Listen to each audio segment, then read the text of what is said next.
We know sports. 10-foot touchdown! 97.3 ESPN, WENJ, WENJ, HD, Millville, Atlantic City. A Town Square media station. This is Game Night with Josh Hennig on 97.3 ESPN and the free mobile app. Now, live from the Matt Blatt Kia Studios. What a move! Here's Josh Hennig. After an Eagles win here on Game Night, Josh Hennig hanging out with you live in the Matt Blatt Kia Studios. Of course, we are on your radio on 97.3 ESPN FM. We are live on YouTube at 973 ESPN. Don't forget the 973 ESPN mobile app. It's free thanks to First Bank of Sea Isle City.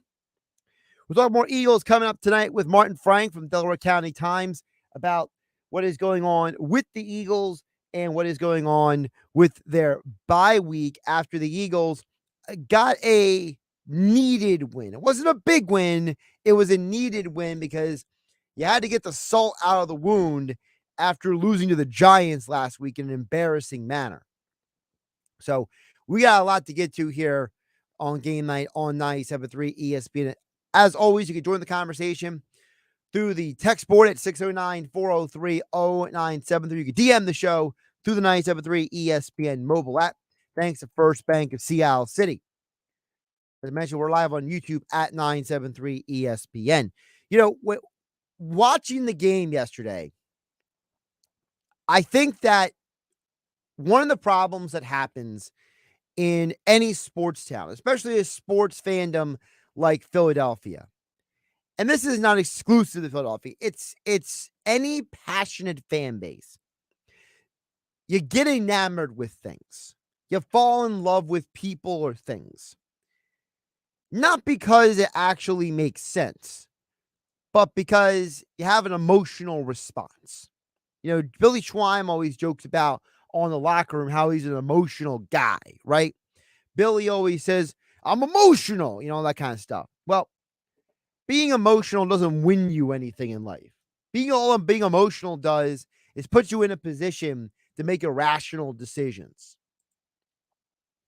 Nick Sirianni went out of his way to be a rational individual Sunday evening and this afternoon. When Nick Sirianni says he is a guy who is going to start Jalen Hurts, and when he was asked why, he was pretty straight and cut. He's like, look, he's a guy that we think that we can win games with. Gardner Minshew is not winning you a Super Bowl. I don't know if he can win you a playoff game, honestly. And here's why. The Philadelphia Eagles beat the New York Jets yesterday. That in and of itself is evidence that the quarterback is not a controversy. But hey, if you want to have that conversation, let's have a conversation about the game yesterday. First of all, and I understand some of you people out there try to rip me on Twitter about this. The defense gave up 18 points to the Jets in the first half. It would have been more if the Jets had a competent kicker. Now, you let 0 points out in the second half. But your defense allowed 18 points to a pretty poor Jets team with a quarterback who has all fastball and no off-speed pitch. That's one. Two, Gardner Minshew, one of his TD passes probably shouldn't have been a TD pass. Dallas Goedert had to adjust and catch the ball. It was thrown to the wrong shoulder. But I'll continue. Miles Sanders had 100 yards rushing. Important day for the Eagles, who haven't had a 100-yard rusher since last year. One player, 100 yards rushing. But if you want to tell me that Gardner Minshew is better than Jalen Hurts for whatever reason, you got to come with some evidence. Because here's what I'm hearing. Here's what I'm seeing. Gardner Minshew had the best quarterback rating for an Eagles quarterback since Nick Foles. That's a while ago.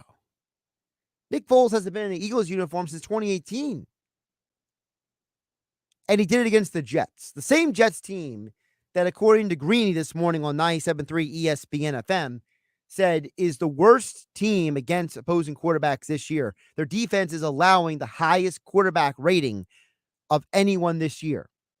So what you're really saying is if you play the Jets and you don't have a good game, you're a horrible football player. That's what you're really finding out. Let me tell you something about Gardner Minshew. You know why some of you guys like Gardner Minshew?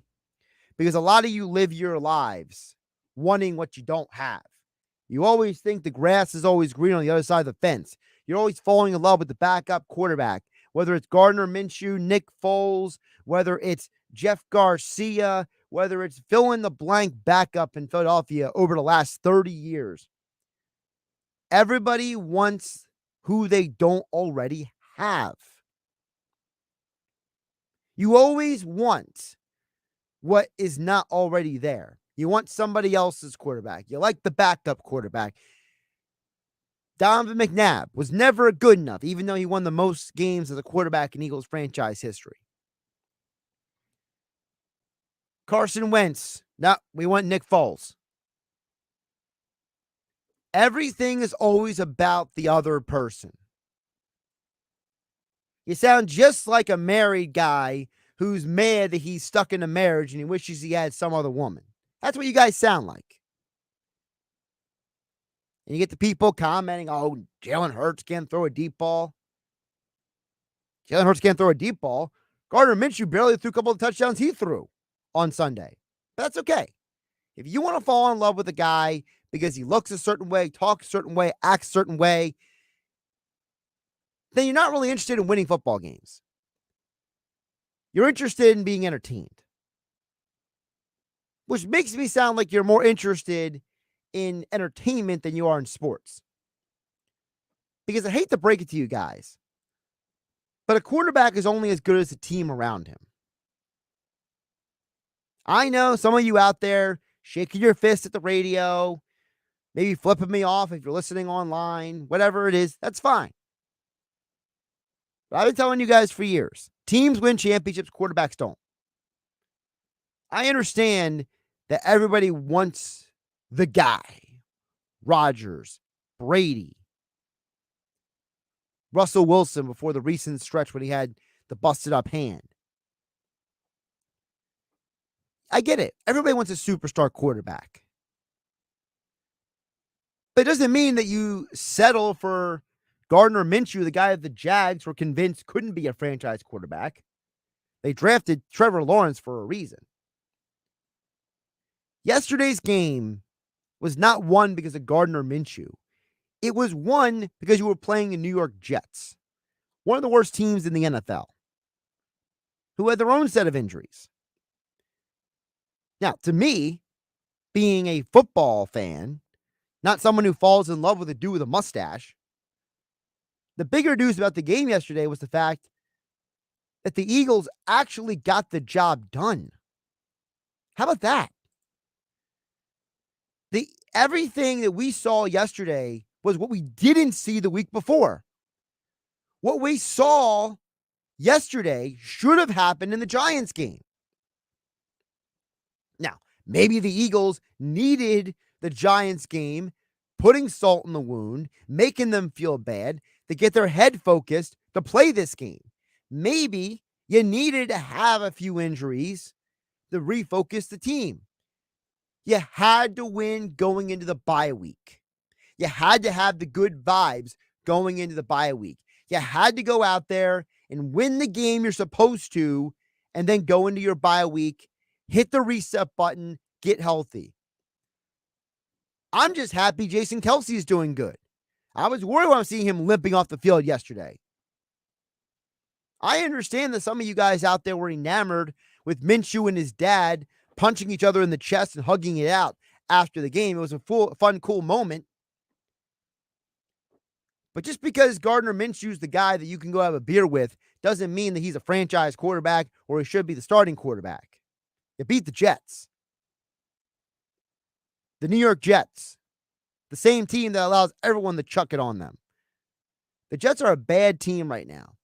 And I feel bad for Robert Saleh because he's in a hard rebuild right now. Dan Campbell and the Lions won their first game of the year yesterday. Thank you, Lions, for taking out the Vikings because it helps the Eagles reach the postseason, by the way. So if you're impressed by Gardner Minshew yesterday, good for you, man. It's good to know that you're entertained. But they played the Jets. If Gardner Minshew did that against fill-in-the-blank team with a better defense, if he would have done it against the Steelers or against the 49ers, if he would have done it against the Packers, who actually the defense is playing very well in recent weeks, if he would have done it against somebody else, I would have been more impressed. Gardner Minshew is the perfect backup quarterback for this team because you need a good, competent quarterback to come in if your quarterback's unavailable. Because how many years have we seen Green Bay Packers go out there and Aaron Rodgers goes down and they're bringing Scott Tolzien into the game? Yuck. Josh Hennig here on Game Night on 97.3 ESPN, being brought to you by my friends over at the FanDuel Sportsbook inside Bally's Hotel and Casino in Atlantic City. The holiday season is in full swing, and you can catch all the action, whether you're before or after shopping. Or maybe you won some money, you went shopping, and you wanted some more money. Well, why don't you go over to the FanDuel Sportsbook inside Bally's Hotel and Casino in Atlantic City. It's time to experience sports betting done right with live streaming games, food and beverage, self-service betting kiosks, and more. Get in on all the games you love at the FanDuel Sportsbook, conveniently located right off the boardwalk at Bally's Hotel and Casino in Atlantic City. Gambling problem? Call 1-800-GAMBLER. I'm Josh Hennig, and I am not buying Gardner Minshew stock. Anthony chimes in over on YouTube at 973 ESPN, says, everything you're saying is 100% fact. Preach, brother, preach. Listen, Anthony, I appreciate the support. I'm just a little disappointed that people who don't disagree with me are not messaging in. I'm not seeing an influx of people messaging in telling me that I'm wrong about Minshew. All right. I think that I would love to have a conversation with some of these people. Instead, I got the people, I guess it's Jonathan Gannon's family's troll account, who comes after me every time I complain about Gannon on defense. Listen, I thought the Eagles defense played horrible in the first half, and they played very well in the second half. They made the adjustment. They got better. They didn't quit at the end of the game. They played a full second half. Like Mike Gill said earlier in the Sports Bash, they didn't let a cheapy touchdown at the end of the game. They got the job done. But apparently, me saying that is more controversial than me ripping Gardner Minshew. Anthony, though, thank you for chiming in your support. Dan and EHC chimes in and says, come on, Josh. Think about all Super Bowl champs. Brady, Rodgers, Manning, Roethlisberger. 9 out of 10 Super Bowl champs are Hall of Fame quarterbacks. Well, first of all, that's not the last 10 years. Because if you really think Eli Manning is a Hall of Fame quarterback, then your standards are kind of low, man. Eli Manning's probably getting the Hall of Fame because his last name is Manning, and he's got 2 rings. If his name was Trent Dilfer and he had 2 rings, I don't think he's making the Hall of Fame. Brady is an outlier. Rodgers is an all-timer. Roethlisberger is probably getting in. And that one you're not mentioning is Nick Foles. Listen, we could all cherry pick stats. That's great. Let's cherry pick stats. All right. Eli Manning, doesn't he have like the second or third most interceptions in NFL history? I'll double check it during the break, but Come on. If you're going to tell me that only Hall of Famers win the Super Bowl, all right. So how did Nick Foles win? Or was that lightning in the bottle? Patrick Mahomes is a great player. All timer. Russell Wilson, he's probably going to the Hall of Fame. But if we're going to go through our lives thinking only Super Bowl winning quarterbacks can win, then why does the rest of the league just give up and not try? Everybody should give up. Unless you have a Hall of Fame quarterback, quit. Stop trying to win football games. You're ridiculous. Don't try to win. Come on. All right. Coming up on the other side, Martin Frank from the Delaware County Times joins us. Eagles NFL writer. Get more into the Eagles win and what it means for the bye week right here on 97.3 ESPN FM, the 97.3 ESPN mobile app. We are live on YouTube at 97.3 ESPN. I'm Josh Hennig, and this is Game Night. It's Sixers basketball tonight on 97.3 ESPN with the voice of the 76ers, Tom McGinnis, calling all the exciting play-by-play action. Bible with a slam. Matisse Thybul with a two-hand tomahawk jam. The Sixers are in Charlotte to face the Hornets. Coverage begins at 7 p.m. Philadelphia 76ers basketball on your radio home of the Sixers in South Jersey. 97.3 ESPN.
The holiday season is here, so you can catch all the football and basketball action at the FanDuel Sportsbook inside Bally's Hotel and Casino in Atlantic City. It's time to experience sports betting done right at FanDuel Sportsbook, conveniently located right off the boardwalk at Bally's Hotel and Casino Atlantic City. The retail sportsbook features 5 betting windows, a large video wall, a sports ticker, food and beverage, self-service betting kiosks, and more. Get your game face on and score big when you bet with FanDuel Sportsbook only at Bally's in Atlantic City. Gambling problem? Call 1-800-GAMBLER. You're listening to Game Night with Josh Hennig on 97.3 ESPN and the free mobile app. We'll get back to your guys' thoughts and comments in just a bit on the text board at 609-403-0973. You can always DM the show through the 97.3 ESPN mobile app. Thanks to First Bank of Seattle City. And we are live on YouTube and Twitter at 973 ESPN. I know Dan EHT is not very happy with my opinion about quarterbacks in Super Bowl, so we'll get back to that a little bit later in the show. But right now, joining us on the phone line to talk more about the Eagles' win over the Jets as they head into the all-important bye week. Joining us on the phone line is Martin Frank. Of course, Martin Frank, you can follow him on Twitter at MFrankNFL, covers the Eagles in the NFL for the Delaware News Journal. He joins us right now on Game Night on 97.3 ESPN. Martin, how you doing today? I'm doing all right, Josh. How about yourself? I'm doing well. You know, it's always a little more positive when the Eagles win, but obviously we live in a city, or in a region, I should say, of Philadelphia sports fans who always seem to fall in love with the other guy. They're never happy with the person they're actually married to, i.e. the starting quarterback. And, to me, I just keep telling people, Martin, tell me if I'm wrong. Listen, if you don't look good against the Jets this year, that's a bad sign about you. Be looking good against the Jets, but everybody does. Yeah, I mean, the Eagles had a smart game plan to go against the Jets, and Gardner Minshew, executed it perfectly. I mean, they weren't going to take too many risks. They were going to let the offensive line, overpower the Jets, and the running game, that was a little different because they gave the ball to Miles Sanders quite a bit. I mean, he got a career-high 24 carries and everything, but it was a smart, simple game plan. It was good enough to beat the Jets, and that's what the Eagles wanted out of Gardner Minshew, and that's what they got. So, yeah, that was it. Why, and maybe you can clarify this, because I feel like every time I ask this question directly to people, like we all see people comment and say stuff, but then when you ask them directly, they have nothing to say. What is up with certain people? They just have nothing good to say about Jalen Hurts, but they're immediately running to the guy with the mustache who barely hit Dallas Goedert on the one touchdown. I mean, Goddard had to change his angle to even catch the ball. Well, I mean, he's just different than Jalen Hurts. I mean, a lot of those plays that worked pretty well for Minshew yesterday, I mean, they were checkdowns to the running backs that, like Kenny Gainwell or Miles Sanders, or even like, a short pass or something like that, it would get like 10 or 15 yards. And, Jalen Hurts, he can get 10 or 15 yards, after like his first read's not there, second read's not there. He takes off and goes, and he gets, the same amount of yards basically. It's just a different way to skin a cat. I'm not saying that the way Gardner Minshew did it is better than Hurts, because Hurts gives you a much different dynamic. I mean, with his ability to run the ball, I mean, he can break one for 30 yards. I mean, we've seen that a couple times. I mean, if you go back to the Detroit game, I think they had like a 3rd and 12 from their 8-yard line, and Hurts rolled out, didn't see anybody open, and took off and got 20 yards, and that that was a key moment in the game. I mean, it was still relatively close, and then they ended up blowing him out. But I mean, in situations like that, where Hurts gives you an element that Gardner Minshew doesn't, like Gardner Minshew, his first incompletion, he threw the ball into the ground because his read wasn't there. And maybe Jalen Hurts would have taken off and run with the ball and gotten, a nice gain out of it. So, I think that's kind of like the difference. Everybody, criticizes Hurts because, if his first read's not there or second read's not there, he takes off. Well, that's what makes Jalen Hurts Jalen Hurts. You know what I'm saying? And, a guy like Gardner Minshew, he's not going to run the ball. If his first read's not there, second read's not there, he'll dump it off to a back. And if that's not there, he'll just throw it in the ground or throw it away, which is fine. But it's not, potentially as dynamic as what you would get from Hurts. Speaking of Hurts, Martin, talk about what we saw during the game, which was, it looked like to me that Jalen Hurts was as excited about Minshew's success as even Gardner was in the game last night. He was jumping on him and dapping him up and yelling at him and stuff. It seems like these two have a pretty good relationship. Yeah, they do. It's hard for, us to quantify in the media because we're not in the locker room anymore because of, the COVID situation. But, if you talk to anybody on the Eagles, they rave about Hurts as a leader, as a teammate, and it's pretty much the same thing with Gardner Minshew. It seems like they really do like each other and they root for each other and they're helping each other out. It could be a situation, when you look at it, when the Eagles traded for Minshew, he started 20 games the last 2 years in Jacksonville. And, he was, admittedly upset when, they announced that Trevor Lawrence was going to be the starting quarterback and everything like that. As a competitor, you want to be the guy. And here he is coming to the Eagles. Not only is he not the first string quarterback, he's not even the second string quarterback because he's still a Joe Flacco. So, to his credit, he stayed involved. He worked to get better. And when they traded Flacco, he's the backup, and now he's one step away. And you saw what happened when he finally got his chance and everything. So yeah, they both made it work, and that's to their credit as teammates, as people, and everything like that. So yeah, I definitely agree with that assessment. Martin Frank joining us here on Game Night on 97.3 ESPN. Of course, you can follow him on Twitter at MFrankNFL. Covers the Eagles in the NFL for the Delaware News Journal. Now, to me, one of the things that stood out about the game yesterday that I know a lot of fans are getting on my case about, which I think is hilarious, is that I honestly thought, Martin, the defense looked horrible in the first half. I thought they adjusted and they played better in the second half, but you gave up 18 points to the Jets. It shouldn't have been more, honestly, Martin, because the Jets basically had me as their kicker out there. Yeah, the defense, that was like the Las Vegas defense, as I like to call it. The first half they couldn't. Zach Wilson was like Joe Namath, basically, just marching up and down the field. There was no resistance whatsoever. And then, to their credit, part of the reason why they were able to turn around is because the Eagles offense kept the ball for so long. If you look at the time of possession in the second half, I think it was like 22 minutes to 8, and the defense played better. They got a couple 3 and outs and stuff, but then, when the Jets had to punt, the Eagles kept the ball for long drives. I think they had like an 8-minute drive there. Well, actually that was earlier in the game, but still, they scored every possession they got until the very last one at the end when they punted, but then the game was pretty much over. So, sometimes the Eagles' best defense was their offense because they kept the Jets off the field. And you could see, even late in the third quarter, Zach Wilson's warming up on the sideline because he'd barely been in the game in the second half, So he totally got cold, and that's how they turned it around. And that's what you do with a good running back. You keep the other team's offense, or running attack, I should say. You keep the other team's offense off the field, and sometimes that's your best defense, and that's what we saw. Because in the first half, like you said, it was awful.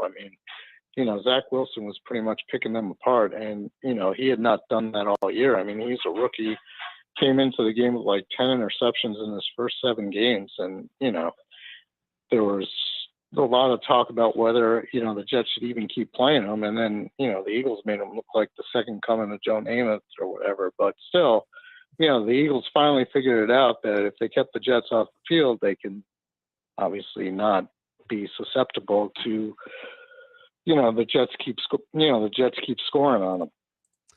So what is the deal with the Eagles defense, Martin? Because we've seen them in certain games play really, really well. And then other games, as you mentioned, like for example, the Vegas game, they don't play well. And it seems like Gannon, I don't know what it is. Does he have trouble adjusting in game? Does he just not see what the rest of us are seeing? Like, because I see at times he plays this passive zone defense, and every time he runs it, they get ripped apart. But when he plays aggressive in your face defense, they play a lot better. Yeah, I think he's actually gotten better. I mean, that Vegas game was so bad, and it was kind of like coming at the end of a string of bad games that, he had to do something. I mean, if you remember after that Vegas game, Fletcher Cox was calling him out saying, Right. we don't attack, I'm not here to play screens and stuff.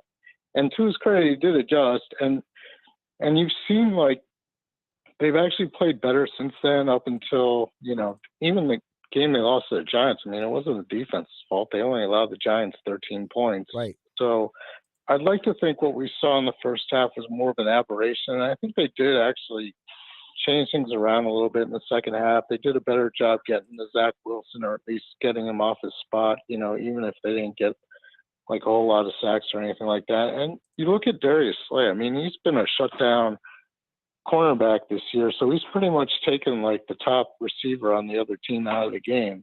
So, I mean, that's helped a lot. They also made the change at linebacker.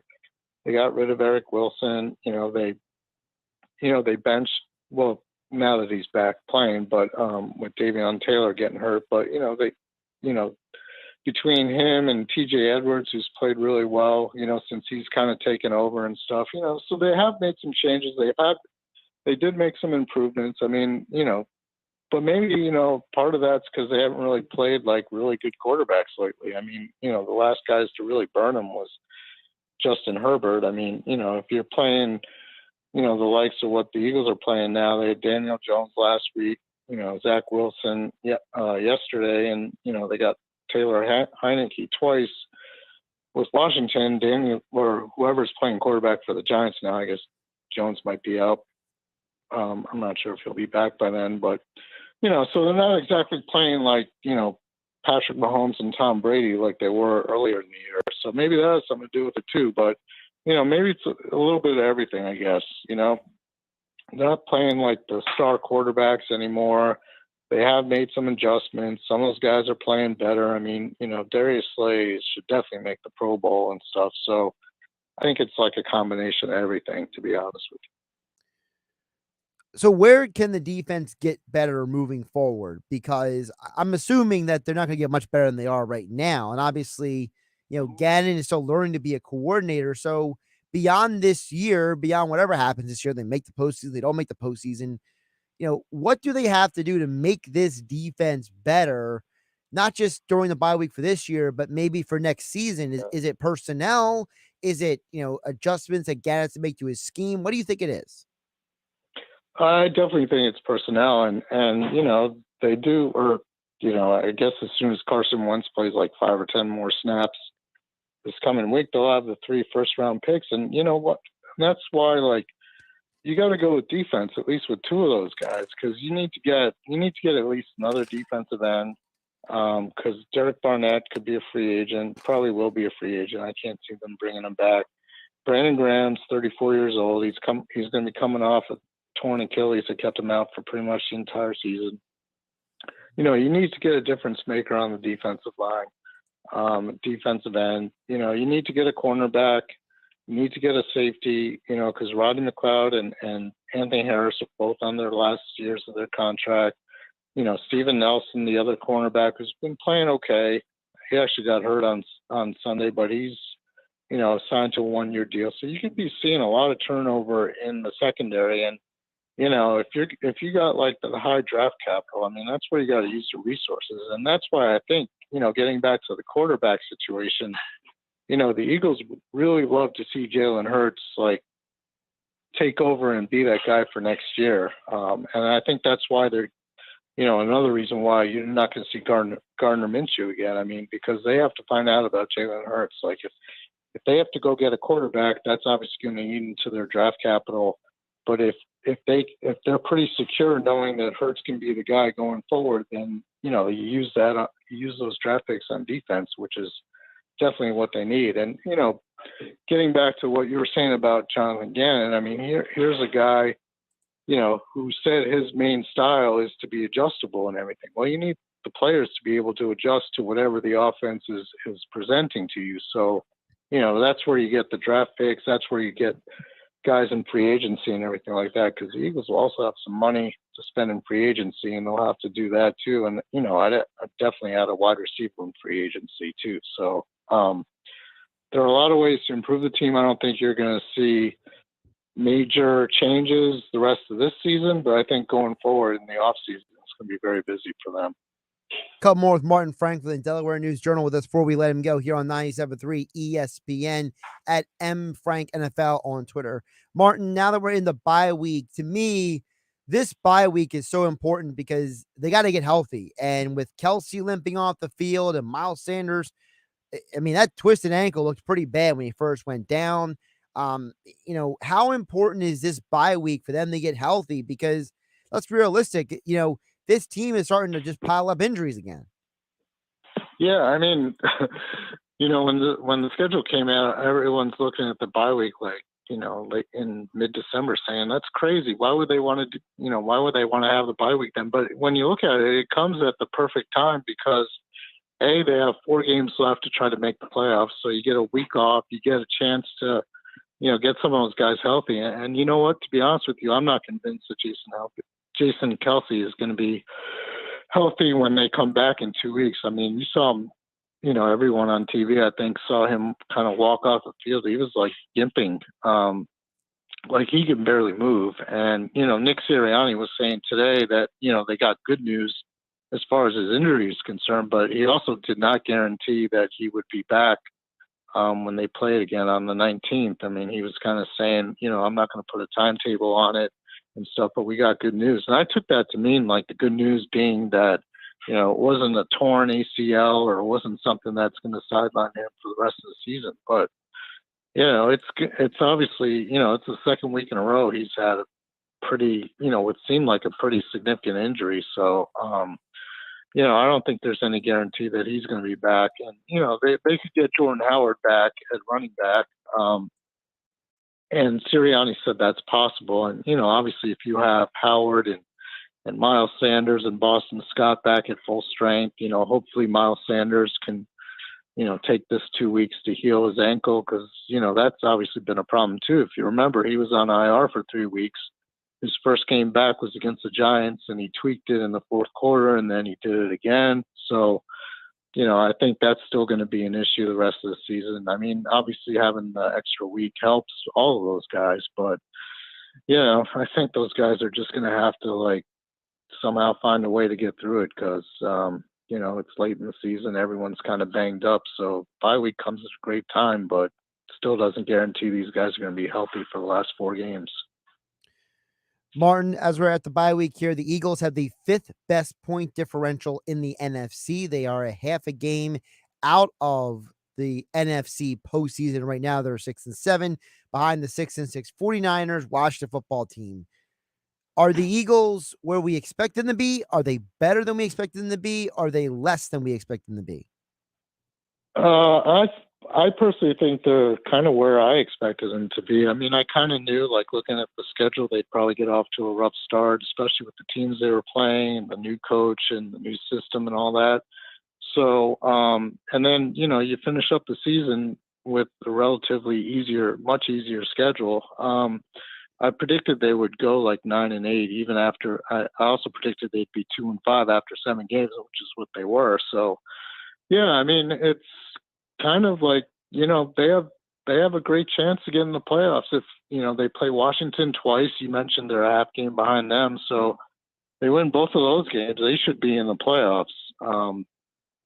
Because obviously Washington won't be a factor. You saw Minnesota lose to the Detroit Lions this past Sunday. That was the Lions' first win of the year, so that definitely hurts. San Francisco could be a problem because they have a tiebreaker over the Eagles, but there are 2. If you figure the Rams have one of the 3 wild cards, there are 2 spots available for 4 teams. So if the Eagles take care of their business, they should be in. I mean, there's no reason why they can't win 3 out of the last 4 games, and if 2 of those wins are against Washington, then they're in for sure. And coming into the season, who would have thought, with this team, they'd have a chance to be in the playoffs midway in December, like a legitimate chance too, not just like one of those pie in the sky scenarios. So yeah, I think the season's gone pretty much according to expectations, and if you got high standards, you should definitely win 3 of these 4 games and get in the postseason, and maybe you get the first round loss to Green Bay or Arizona or Tampa Bay, but it's still a good experience for a young team and something they can build on for next year. Follow him on Twitter at mfranknfl. Martin Frank covers the Eagles in the NFL for the Delaware News Journal. He joined us right here on the phone line here on Game Night on 97.3 ESPN. Martin, appreciate the time. Enjoy the bye week, and I know that's going to be an interesting stretch rest of the month with NFC East teams just rapid fire in a row the rest of the month into January, which could be weird to get used to. Yeah, I mean, it's exciting. I mean, it definitely beats the alternative when, like last year, pretty much when they were out of it. And well, last year was just ugly. It was hard to watch last year. Exactly. Yeah, this year it could be exciting, and you can tell they're building for something, and at least it keeps people interested, over the holidays and into the new year. So that's pretty much all you can ask for. Absolutely. Martin, appreciate you jumping on as always. All right. Thank you for having me anytime. Josh Hennig here on Game Night on 97.3 ESPN. Back to your guys' thoughts and comments on the text board at 609-403-0973. Your DMs on the 97.3 ESPN mobile app. Thanks to First Bank of Seattle City. And we are live on YouTube at 973 ESPN. I'm Josh Hennig. This is Game Night. Kevin Harlan from Monday Night Football on Westwood One with a preview of a huge game in the AFC. It's the New England Patriots and the Buffalo Bills. The Patriots are 8-4. They've won 6 in a row. The Bills are 7-4, and they are 3-0 in the division. Join me and Hall of Fame quarterback Kurt Warner for all the action when the Patriots take on the Bills on Monday Night Football. Listen to Monday Night Football on 97.3 ESPN. Coverage begins after Sixers basketball.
Why would someone looking for a mortgage at the Jersey Shore take a loan from a company in Detroit or North Carolina or some other far-off place? Online mortgages promise a lot but don't always deliver. First Bank of Sea Isle City knows the Jersey Shore. We are local lenders. We use local appraisers and provide in-house processing. We understand the unique obstacles of financing in Cape May County. Don't take a chance. Local banking is better. Let us guide you. First Bank of Sea Isle City. Member FDIC, Equal Housing Lender. Now, more Game Night with Josh Hennig on 97.3 ESPN and the free mobile app. Final segment here on Game Night on 97.3 ESPN, being brought to you by the FanDuel Sportsbook inside Bally's Hotel and Casino in Atlantic City. The retail sportsbook features 5 betting windows, a large video wall, a sports ticker, 20 self-service betting kiosks, and various lounge seats. Get your game face on and score big this weekend or any night when you bet at FanDuel Sportsbook, only at Bally's Atlantic City. Gambling problem, call 1-800-GAMBLER. Top of the hour, Sixers basketball here on your radio on 97.3 ESPN FM, followed by Bills and Saints in some nasty weather on Monday Night Football right here on your home for the Eagles, Sixers, Flyers, and primetime NFL games and the full NFL playoffs, 97.3 ESPN FM. All right, back to you guys. A couple things to get to before we get out of here. Danny HC, who's not very happy with me about my opinion about quarterback, says, can the Eagles win a Super Bowl in the future with Hurts as quarterback? Yes, but they need 4 all-pro defensive players and 2 all-pro receivers. I keep telling you, it's a lot easier to find one great quarterback than it is to fill a 22 starting lineup of high-level players. Don't forget depth, too. Watson is what they need. Well, first of all, I'll give you just the last part. Deshaun Watson is a non-topic until we find out what's going on with him. Nobody knows what is going on with his legal situation. And the tenuous nature of that is leaving him off the board. It's more likely you get Russell Wilson than Deshaun Watson at this point, because it looks more and more like the Wilson-Seattle marriage is going to break up. And that makes a lot more sense for you to land Russell Wilson and hope that the Deshaun Watson situation is figured out by next year. All right, if you're that not sold. But the problem is that you say that it's easier to find one great QB. It's not, though. Every team is looking for the next great QB. The Browns took Baker Mayfield number 1. Right now, it's looking like a kind of more like a miss than a hit. Look at all the quarterbacks picked in 2018, especially one of the greatest quarterback classes of all time. Darnold, Mayfield, Rosen, Allen, and Lamar Jackson. Of those 5 guys, only 2 of them are consistently winning games. And if you ask some people, Lamar Jackson will never win a Super Bowl because he's a mobile quarterback, and Josh Allen still makes some mistakes because he's a gunslinger. So, you say it's easier to find a great quarterback. It's not. Listen, if you take Brady out of the conversation, just remove Tom Brady from the conversation. Here's who's won the Super Bowl. Patrick Mahomes and the Chiefs. Nick Foles and the Eagles. Peyton Manning's noodle arm with a great Denver defense. Russell Wilson and the Seahawks. Great defense. Joe Flacco in a shootout with the 49ers. Eli Manning beat the Patriots twice. Green Bay had an epic Super Bowl with Pittsburgh. Drew Brees and the New Orleans Saints. Ben Roethlisberger beat Kurt Warner's Arizona Cardinals. Peyton Manning with the Colts. Ben Roethlisberger beat a hapless Seattle team with the bus. And then before that, squeezed in between the Patriots Super Bowls, some Tampa team with Brad Johnson and elite defense. So, listen, you can win with Jalen Hurts. You can win with any quarterback who's above average. But teams win championships. Take Tom Brady out of the conversation. Super Bowl history tells you itself. By the way, your Heisman Trophy finalists are Michigan's Aiden Hutchinson, Pittsburgh's Kenny Pickett, Alabama's Bryce Young, and Ohio State's C.J. Stroud. I think it's pretty safe to say Bryce Young is probably going to win the Heisman, considering who's on that list. I'll explain to you guys why more tomorrow, right here on Game Night on 97.3 ESPN. Sixers, Hornets, next.